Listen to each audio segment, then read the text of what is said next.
a Gdynią, żeby włożyć czy wcisnąć ten wiadukt, który będzie docelowo na tej obwodnicy. Ale dlaczego? Dlaczego chcieliśmy to ugrać?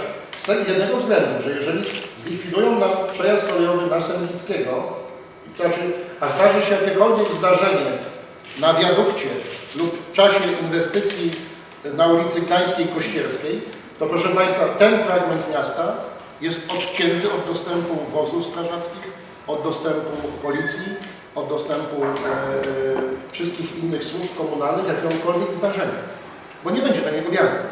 Czyli będzie trzeba, żeby tutaj dojechać, tam do tych zakładów, do Urzędu Skarbowego, będzie trzeba jechać do Dzierżążna, do Kiełpina i od Kiełpina od tyłu wjechać do Kościerską. Stąd jako gospodarz tego miasta nie mogę sobie na to pozwolić, żeby odciąć taki fragment miasta od zagrożenia wszelkich innych, które by w tym momencie były.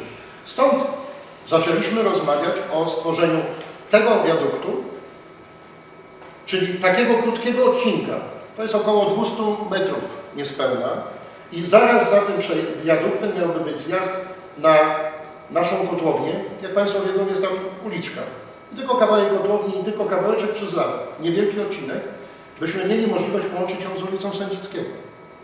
Czyli mielibyśmy bezkolizyjny przejazd w trakcie inwestycji, która by była wykonana przy większości pieniędzy, bo jeżeli to są miliardowe projekty, a ten wiadukt miałby kosztować gdzieś około może 5 milionów złotych, no to jest dla nich kropla w morzu. Stąd były rozmowy, które mówiliśmy o tym ewentualnie wiadukcie wybudowanym tutaj na tym odcinku. Więc stąd gdzieś niezrozumienie naszych radnych, chociaż wielokrotnie to o tym mówiłem. Nikt nie mówi o budowaniu trzeciego odcinka, tylko mówimy o 200 metrach.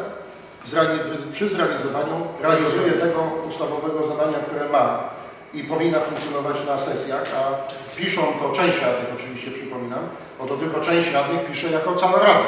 Nie ma takiej możliwości. Albo jest decyzja na Radzie, zapada i Rada podejmuje decyzję większością głosów i ewentualnie zmobilizuje czy prosi o podanie jakichś informacji, a w tym momencie te nasze niektóre prace, które wykonujemy bardzo intensywnie, właśnie mówiąc o tych rozwiązaniach, burzą nam te wszystkie rozmowy.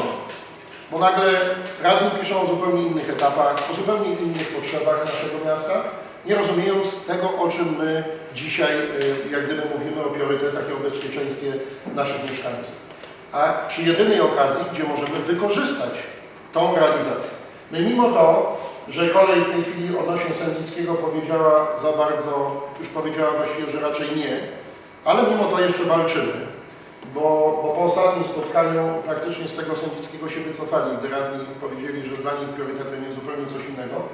No ale my uważamy jednak, jako gospodarz tego miasta i gminy uważam, że to jest dla nas priorytetem. Jeżeli się uda, to jesteśmy wygrani, bo to docelowo, czy za rok, czy za 5 lat, czy za 10 będzie Pan Marszałek budował swoją obwodnicę dalej, to będzie już ten wiadukt stał na tej części, a my w międzyczasie będziemy z tego korzystać.